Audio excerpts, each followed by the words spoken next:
Having removed the battery, I have here are 3 brown wires.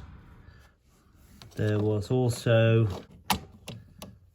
this connection there, which goes to the battery positive.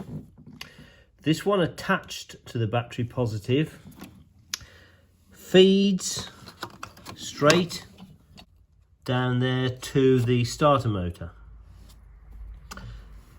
The solenoid isn't connected. The solenoid is on the starter motor. This is a bicycle inner tube. This covers another wire, back of the battery here, and leads off along the top. All the old solenoid is doing is acting as a junction box. That part of the cable leads down here and backwards under the battery tray and comes up here, this one here, and then that leads off to feed the light switch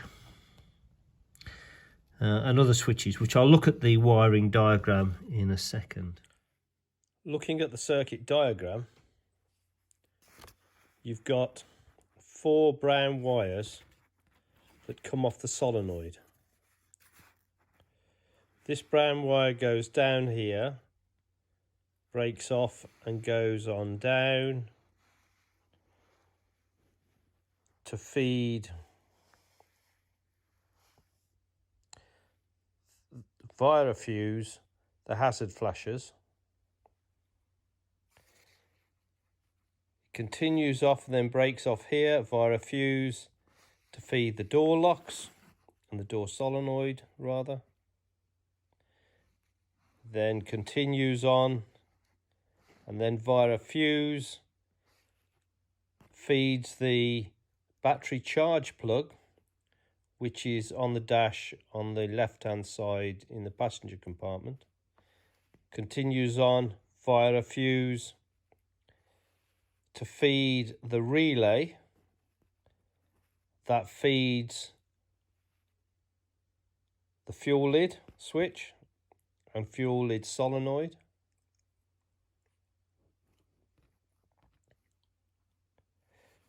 This second brown wire goes down here via a plug and socket and feeds the headlight switch.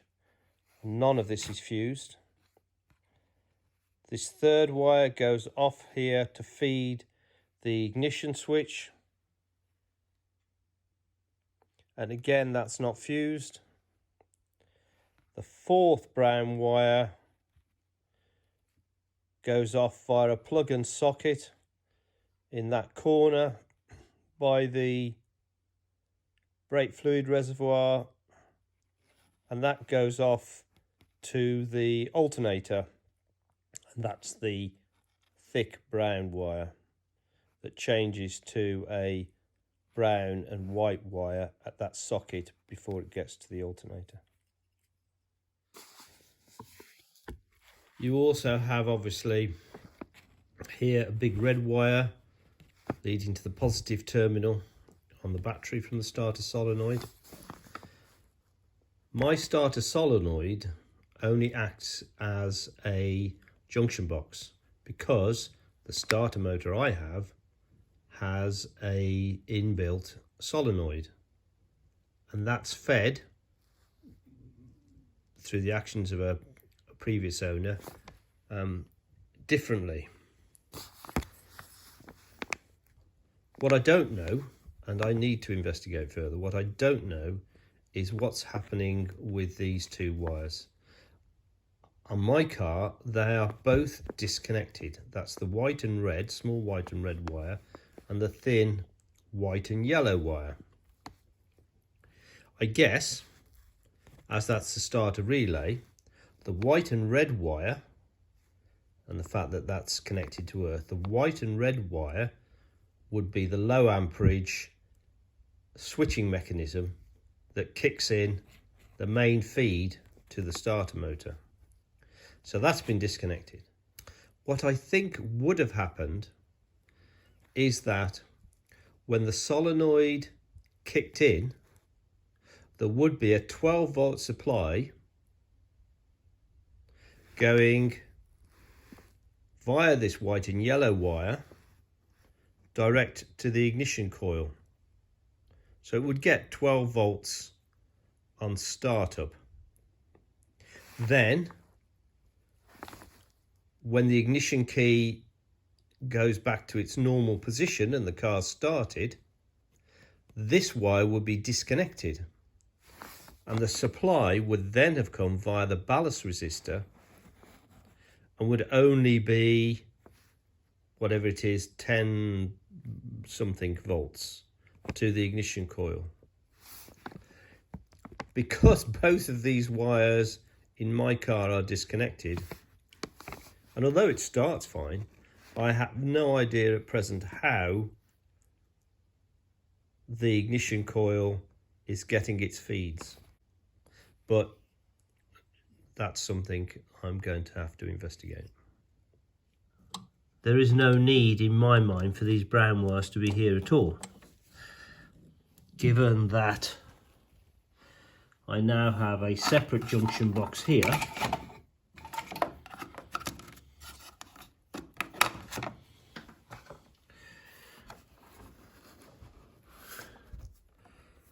taking the power from the alternator via a mega fuse, a 100 amp mega fuse, connected across there, and that wire will then feed the battery. I can connect those brown wires by bringing them up the back here and taking them across straight into this junction box, where I'm going to feed them with these, they call them MIDI fuses, 20 amp or 30 amp MIDI fuses, which you connect across. At least that way those brown wires will be fused, and then at some point in time I can put relays in. Removing the two resistors for the blower motor that are located under the battery tray on the Mark III. Having removed the starter solenoid, it was those two bolts. Then came to remove those two bolts, both of which sheared off from the bracket. So that's the bracket that side, and there's a similar one that side. That bracket holds the resistor.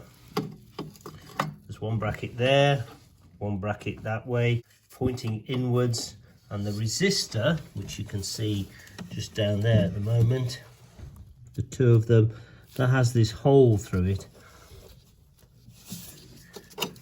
and the bracket would sit, or sits like that, and supports the resistor in that fashion. Now I've ruined the heads. I'm going to have to grind those off.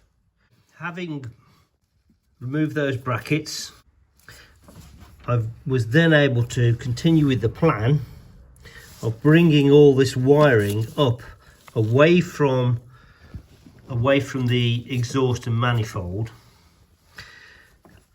and bringing it all up inside and behind the battery tray. You can see how this is now, as it's disconnected, it's now able to come up.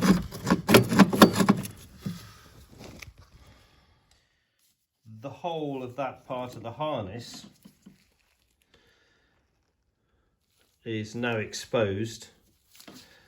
The two earthing connections that did go to that battery box connection there, the three brown wires that were attached to the starter solenoid. Also, what shows up during this process is, and these were covered up underneath, wrapped up until I started to remove it. It's a very large brown wire and two other wires which are white with a red stripe and white with a green stripe, and I'll investigate those.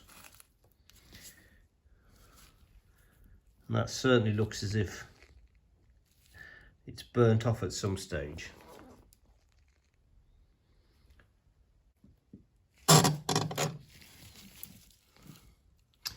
Those are the resistors that were attached to the box, attached in that fashion underneath the battery box, being held on by those two brackets with those resistors in place. New wiring properly taped with black tape. I'll now reinsert that down the side, ready for fixing on its brackets. I had thought I might put those somewhere else, but Steve and others on the forum, I noted, say that these can get quite warm, so the best place for them is indeed under that battery tray. This heavy duty wire was the feed from the alternator that goes back through the dash and comes out at the terminals that are down the back there. The plug-in sockets that I tried to show from the other side are down here in this corner. I've cleaned that one plug-in socket. You can see coming off there is the brown and white wire, and just below there, which I've cleaned but only just, is the incoming brown wire that would have come from the starter solenoid. There are obviously a number of plugs and sockets down here in the engine bay. I don't know what the others do. 3 brown wires which fortuitously will be just long enough to reach this junction box. Cleaned up the connections, had to take a little bit, grind a bit off both edges so that these two don't contact each other, because they were quite big and round and I don't want to replace these at the moment. Happy enough with this box, except these MIDI fuses, which are 30 amp. I've got some 20 amp on order, and you can only seem to get 15 amp from America. I've retained effectively the original wiring here, and then I can consider what I'm going to do about putting in relays. By attaching a piggyback connector to that brown lead that feeds the lights, and then by using the multimeter, just being able to establish this particular wire is for the lights, and I've done the same for the others. This part of the main loom that runs down to the junction box, I've just attached to this lip here with some stainless P-clips, and then it runs down to the junction box.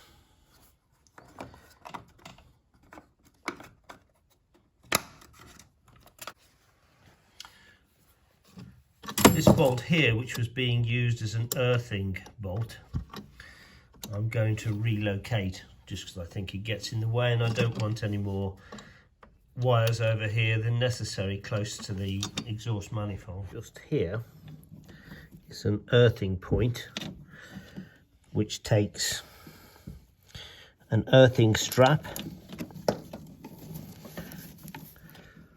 from the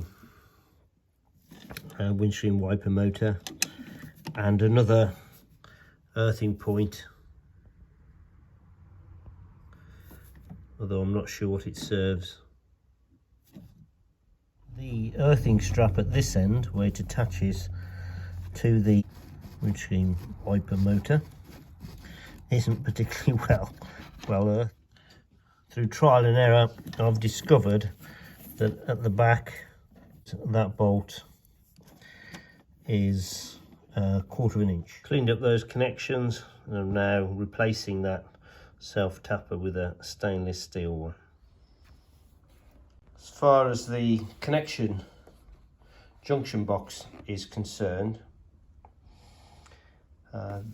that's the final setup at present. So these 4 would originally all have been off the starter solenoid, which has been deleted on my car because the starter has a built-in solenoid. That one currently feeds the lights through 20 amp fuse. This one feeds the ignition through 30 amp fuse. This 20 amp fuse feeds a number of ancillary items in the car. This one feeds the 2 brown and white wires that were connected to the alternator, and those brown and white wires feed the fuse box. So the feed now comes from here instead of the back of the alternator, because the alternator now just has one single connection here to this junction box. There are 4 of these that hold the resistors in place for the blower motor. I'm just going to clean them up and grind those off there. I'll drill them out and I'll re-tap them, because that's a captive nut that's in place underneath. Whilst I was in here, I was able to properly solder and heat shrink a yellow and green wire that would operate the heater in place of this temporary blue and red wire. Just out of interest, any water that gets in here runs down and comes out of this pipe here. I'd be pretty sure that's what happens. I've effectively finished the wiring on the battery side of the car.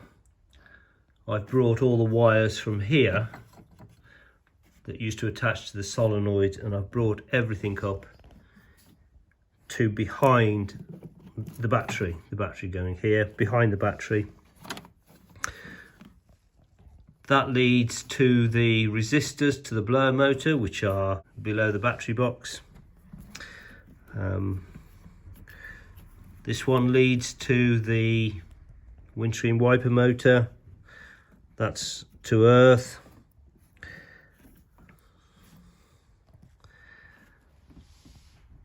That loom now that did go down underneath there, that loom now runs along the top here, well away from the heat, to the junction box. The junction box gets its power from the single lead that goes to the alternator. through a 100 amp mega fuse that leads to the battery terminal here, the positive battery terminal. This one here is the cable. It's a thick black cable, but with a heat-proof fiberglass covering. This one here feeds the starter motor.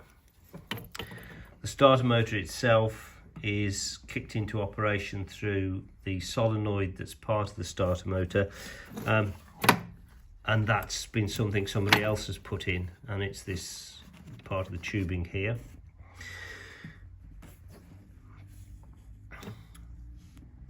The earthing connections that were here have been brought over to this side. It may interfere with a battery later on, just because the bolt head protrudes into that tray, but it doesn't with the existing battery. So all the earthing connections are now on this side. That's earthed here with an earthing cable that leads back to the battery cutoff switch. The battery cutoff switch also leads to this battery terminal. There's another connection here, which is an earthing strap, which is going to the engine block.